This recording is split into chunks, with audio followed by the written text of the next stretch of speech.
The shipment of cats rakes deep claw marks down the face of alien arrogance as Walter Boyd throws the laughing stock of the galaxy straight into the Hazari's eyes. Walter chuckled to himself as he read the latest news headline on his datapad. Just another ordinary day in the life of an ex-Marine turned freighter pilot. Walter had one job today: deliver a shipment of cats to Jackson, the high-ranking Hazari official. Easy money. Walter radioed the Hazari flight control. Freighter X2Y9 requesting landing clearance. I've got the package for Jackson. The response came quick and curt. You are cleared to land in Docking Bay 7. Jackson will meet you there. Do not deviate from your assigned route. Walter set the freighter down in the massive alien hangar. He saw Jackson waiting, arms crossed, glowering at him through narrowed feline eyes. The Hazari looked like humanoid cats, sleek and predatory, and Jackson looked pissed. Walter walked down the ramp grinning. Jackson, my man, ready to receive your shipment of the finest? Jackson cut him off with a growl. Shut it, human. I still can't believe the council approved this idiotic idea. Wasting resources on shipping primitive animals halfway across the galaxy. For what? To keep as pets? The very concept is an insult to Hazari superiority. Walter's grin didn't falter. Jackson, buddy, don't knock it till you've tried it. Having a pet is one of life's greatest joys. The companionship, the unconditional love. It's good for the soul. For an inferior human soul, perhaps. Jackson sneered. We Hazari have no need for such childish sentiment. We have evolved beyond base emotional attachments. If you say so. Walter shrugged. Look, let's just get this delivery squared away so we can both be on our merry way. He keyed in the code to open the cargo hold. Just remember to be gentle with them, yeah? Cats can be a bit shy around new peep. Suddenly an alarm blared through the hangar. Red lights flashed. Jackson whipped his head towards the noise. What's going on? Walter rushed back into the ship. He groaned. Oh shit. We got a problem. Containment unit malfunction. I think the artificial gravity fluctuations from the landing sequence disrupted the lock mechanism. Jackson's ears flattened against his skull.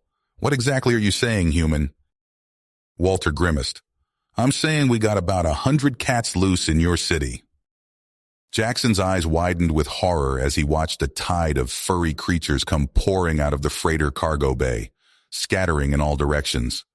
They darted between the legs of the Hazari dock workers, scaled the scaffolding, leapt onto hovering cargo pallets.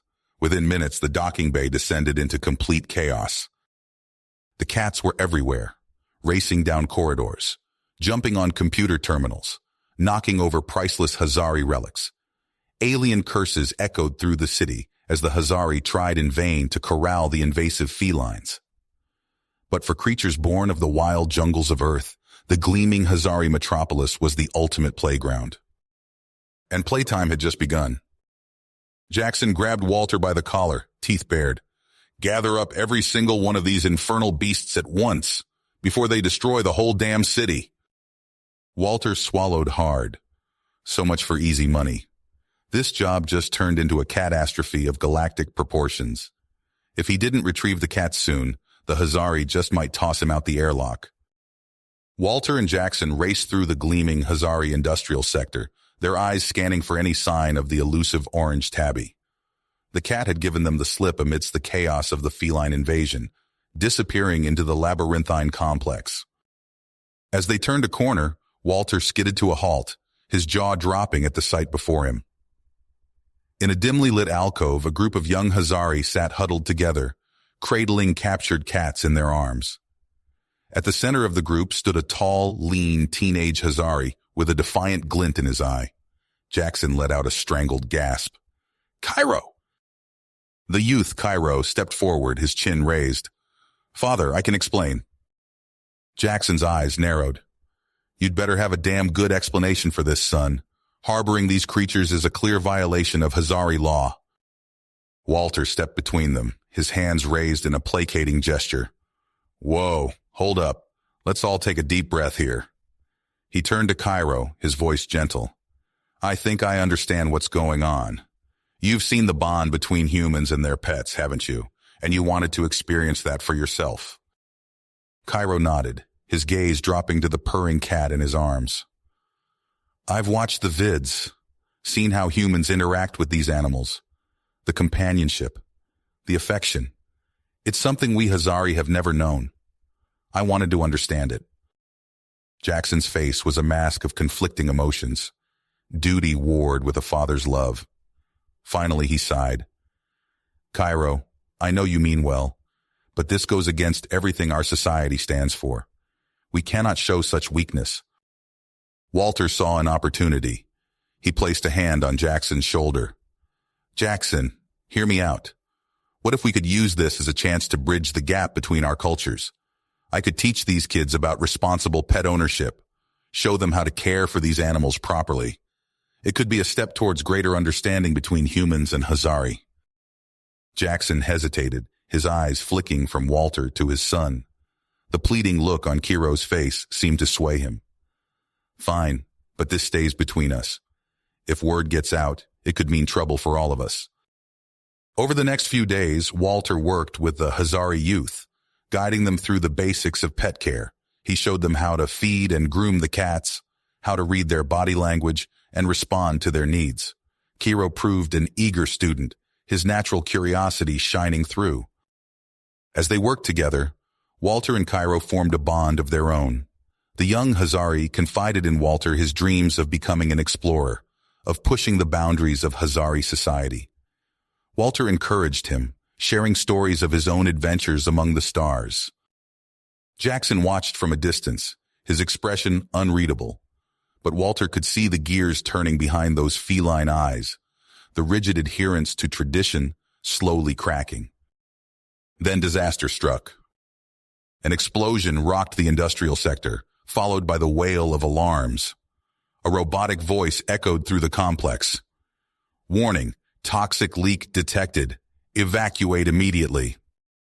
Walter and Jackson leapt into action, herding the Hazari youth towards the exits. But the cats, their senses attuned to the danger, began to yowl and hiss, darting off into the maze of machinery. They're trying to lead us out, Walter shouted over the din. We have to follow them. Jackson hesitated for only a moment before nodding. Together they raced after the felines, the cats guiding them through the twists and turns of the facility. But as they neared the exit, Walter realized one was missing. Where's Cairo? A desperate mewling caught his attention. The orange tabby stood at a junction, its fur standing on end. Walter's heart sank. Cairo must be trapped down there. Without a second thought, Walter sprinted after the cat, ignoring Jackson's shouts of protest. He followed the tabby deep into the complex, the air growing thick with acrid smoke. There, pinned beneath a fallen beam, lay Cairo. The young Hazari's eyes were wide with fear, his breath coming in shallow gasps. Walter strained against the beam, his muscles screaming in protest, but it wouldn't budge. The orange tabby paced anxiously, its cries echoing off the metal walls. Suddenly the ground shook with heavy footsteps. Through the haze a hulking shape emerged, a Hazari mech suit piloted by none other than Jackson. The mech's massive hands gripped the beam, hydraulics whining as it lifted the crushing weight. Walter dragged Cairo clear, the orange tabby leaping onto his shoulder as they stumbled towards the exit. They burst out into the clean air just as the complex groaned and collapsed behind them. Walter set Cairo down gently, checking him over for injuries. Jackson clambered from the mech, his eyes wide with relief. For a long moment, father and son simply stared at each other. Then, slowly, Jackson reached out and pulled Cairo into a tight embrace. The orange tabby, sensing the moment, began to purr loudly. As the dust settled, Jackson turned to Walter, his expression one of grudging respect. You saved my son's life. I was wrong about you, about all of this. Walter grinned, scratching the tabby behind the ears. Sometimes it takes a crisis to show us what really matters. In the days that followed, news of the incident spread like wildfire. The story of the heroic human and his feline companions, risking their lives to save Hazari youth, became the talk of the galaxy. Jackson, his perspective forever altered, proposed a radical idea. A cultural exchange program between humans and Hazari centered around the concept of pet guardianship. It would be a chance for their two races to learn from each other, to find common ground in the most unlikely of places. As for Walter, he found himself hailed as a hero, the champion of a new era of interspecies cooperation. With the orange tabby perched proudly on his shoulder, he looked to the future, ready for whatever adventures lay ahead. The Hazari Human Pet Exchange Program was only the beginning. There would be challenges, obstacles, and more than a few misunderstandings along the way. But with the bond between a man and his cat to light the way, anything was possible. Together, they would face the frontier of a brave new galaxy, one paw print at a time. Word of Walter's heroics spread like wildfire through the Hazari city. Whispers of the human who braved toxic fumes to save a Hazari youth, guided by a mere house cat, filled every corner of the metropolis. Walter found himself bombarded with questions and praise everywhere he went. There goes the cat whisperer. Hey, human, got any more of those furry lifesavers? Walter took it in stride, focusing instead on the new task Jackson had given him, training the first group of Hazari youth in the art of cat companionship. He set up shop in a repurposed warehouse, filled with scratching posts, cat trees, and plenty of toys. On the first day of training, Walter paced nervously as the young Hazari filed in. Cairo was at the front, eyes shining with excitement. The orange tabby perched on Walter's shoulder, surveying the new arrivals with regal indifference. All right, folks, Walter clapped his hands. Welcome to Cat 101. First rule, the cat is always the boss. Laughter rippled through the group. Walter grinned, relaxing a bit. I'm serious, you'll see. Now, who wants to try feeding time? As the weeks passed, Walter watched with pride as the Hazari youth bonded with their feline charges. Kiro especially took to it like a fish to water, spending hours learning everything he could about Earth and its creatures. One evening, as they cleaned up after a particularly chaotic play session, Cairo turned to Walter. Tell me about the stars, he said.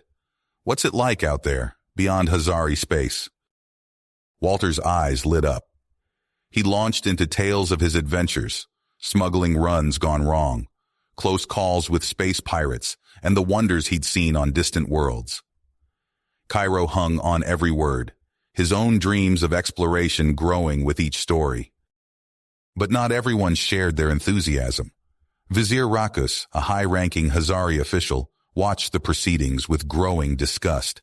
He cornered Jackson after a council meeting, hissing, "This madness must end. You're letting that human corrupt our youth with his furry vermin." Jackson's ears flattened. "The program is a success, Rakus. The citizens are fools," Rakus spat. "Mark my words, Jackson. This will be the downfall of Hazari civilization."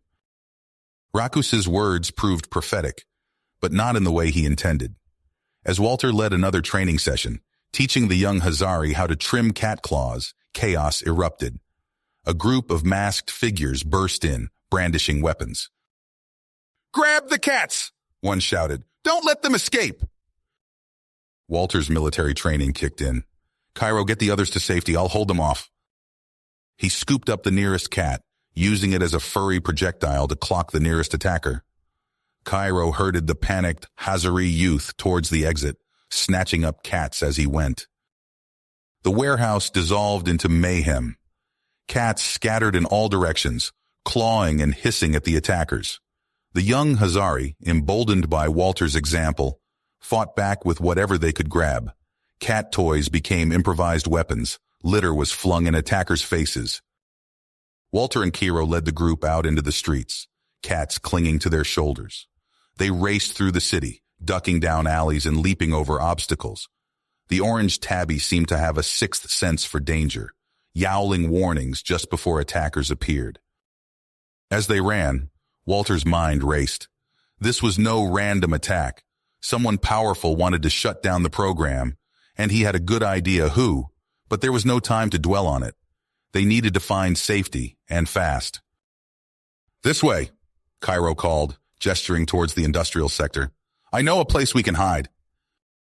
Walter nodded, trusting the young Hazari's instincts. As they disappeared into the maze of abandoned factories and warehouses, Walter couldn't help but feel a mix of pride and worry. He'd come to care for these kids, especially Cairo. Whatever came next, he'd do whatever it took to keep them safe. The orange tabby on his shoulder purred, as if sensing his thoughts. Walter scratched its ears, grateful for the small comfort. They had a long night ahead of them. The orange tabby's ears perked up, sensing danger. Walter tensed, ready for anything. Weeks passed, and the Hazari Human Pet Exchange program flourished under Jackson's leadership. Walter found himself busier than ever, shuttling between training sessions and meetings with Hazari officials. The sight of Hazari youth strolling through the city with cats perched on their shoulders became commonplace. But trouble lurked beneath the surface. Walter noticed the worry lines creasing Cairo's forehead as he pored over reports. "What's wrong, kid?" Walter asked, setting down a crate of cat food. Cairo's tail twitched nervously. Cats are disappearing from the training facilities. No signs of escape, just gone. Walter frowned. "How many?" 12 in the past month." They dug deeper, questioning staff and reviewing security footage. The pieces fell into place like a grim puzzle. Rakus loyalists, operating in the shadows, were behind the abductions. Walter banged his head on the table. Damn it, they're not giving up. A sympathetic Hazari technician slipped them access codes to restricted areas. Walter and Cairo found themselves creeping through the underbelly of the Hazari capital, following a trail of whispered rumors and cryptic clues. The scent of chemicals and the distant yowl of cats led them to an abandoned industrial complex. Walter's heart pounded as they peered through a grimy window. Inside, cats writhed on operating tables, their bodies twisted by grotesque cybernetic implants. "We need backup," Walter whispered. A strike team assembled in the shadows. Hazari operatives, their fur filled with anger, checked their weapons. The remaining cats from the training program prowled at their feet, ready to fight for their kin. The assault began with a thunderous crash as the main doors gave way. Walter charged in, dodging energy blasts and leaping over fallen debris. Cairo fought at his side, his claws a blur of motion. Chaos erupted. Augmented cats, their eyes glowing an unnatural red, pounced from the shadows. Walter found himself grappling with a monstrosity that was more machine than feline, its steel-reinforced jaws snapping inches from his face. A familiar yowl cut through the din. Walter's blood ran cold as he spotted the orange tabby, now a hulking cyborg, its fur crisscrossed with pulsing circuitry. Recognition flickered in its eyes for a moment before rage consumed it. "No," Walter breathed. He dodged the tabby's lunging attack, his mind racing. "Come on, buddy, it's me. Remember the warehouse? How you saved us?" The cat's cybernetic eye whirred, focusing on Walter. It hesitated, conflict evident in its stance. Cairo appeared at Walter's side, his voice gentle. "We're here to help. You're safe now." For a heartbeat, the tabby's posture softened. Then a stray energy blast struck nearby, and it roared back into a frenzy. Walter and Cairo fought desperately, trying to subdue the tabby without causing further harm. Blood and sweat stung Walter's eyes as he grappled with his former friend, searching for any trace of the cat he once knew. The battle raged on, casualties mounting on both sides. Walter lost track of time, focused solely on staying alive and saving as many cats as he could. Finally, the last of Rakus's scientists fell, and an eerie silence descended on the facility. Walter slumped against a wall, exhaustion threatening to overwhelm him. Cairo limped to his side, cradling an injured cat in his arms. They surveyed the carnage, the full weight of what they'd discovered settling over them. Jackson arrived with reinforcements, his eyes widening at the scene. "By the ancestors," he breathed. "What have they done?" Walter met his gaze, his voice heavy. "They tried to turn our bridge into a weapon. We stopped them, but at what cost?" As the wounded were tended to and the facility secured, Walter found himself standing before a row of stasis pods containing the augmented cats. The orange tabby floated inside one, its cybernetic implants pulsing softly. Cairo placed a hand on Walter's shoulder. What do we do now? Walter took a deep breath. We heal, we learn, and we make damn sure this never happens again. The young Hazari nodded, drive shining in his eyes. Together? Together, Walter agreed, his gaze fixed on the horizon. The path ahead would be challenging, but as long as they had each other, human, Hazari, and feline alike, there was hope. The acrid stench of antiseptic and fear hung heavy in the air as Walter and Jackson stood before the rows of stasis pods.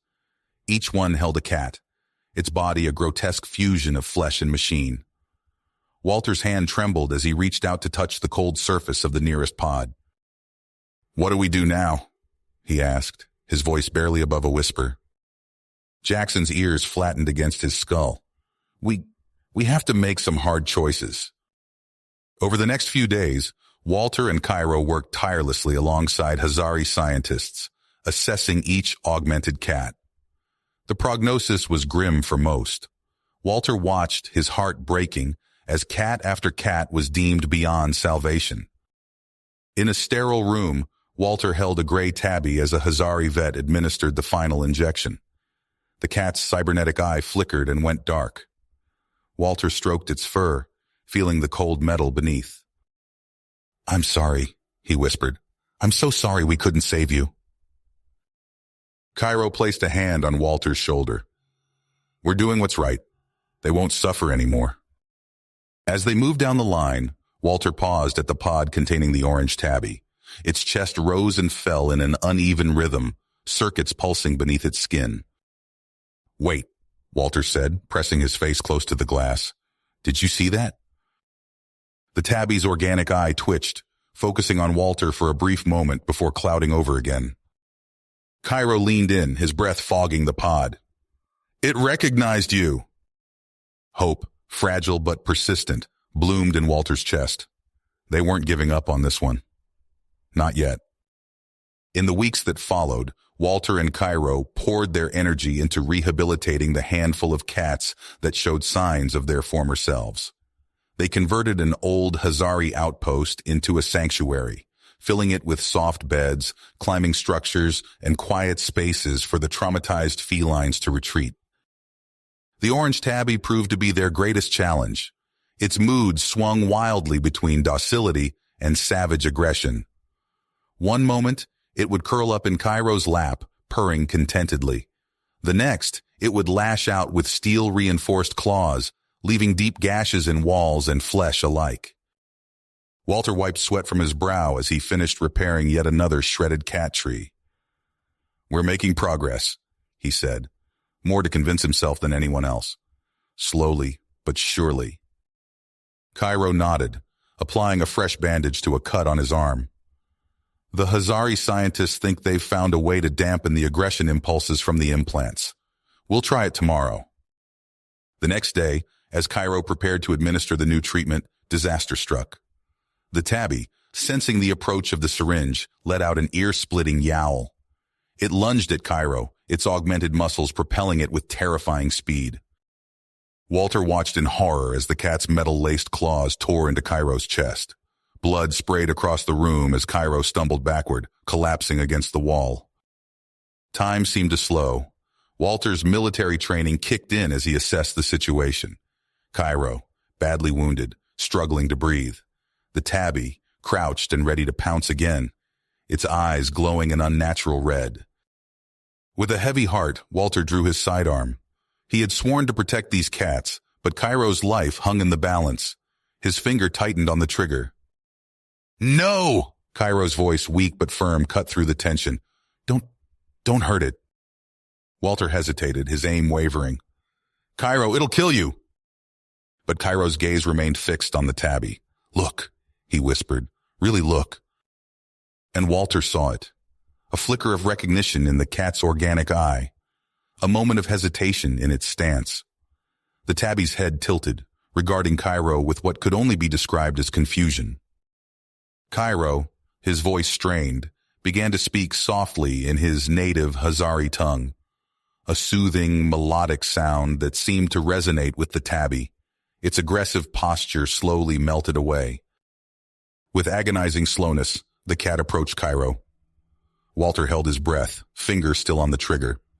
The tabby sniffed Cairo's outstretched hand, then gently butted its head against it. A sob of relief escaped Walter's throat as he lowered his weapon. The tabby curled up next to Cairo, its purr a mix of natural and mechanical sounds. As Walter rushed to tend to Cairo's wounds, he knew they had just witnessed a turning point. The road ahead would be demanding and tough, but for the first time since this ordeal began, he truly believed they could succeed. You have reached the end of the story. If you enjoyed this story and want to support us, please leave a like and subscribe to our channel, and for every comment that says 88, I will heart every single one of them. Thank you for your time.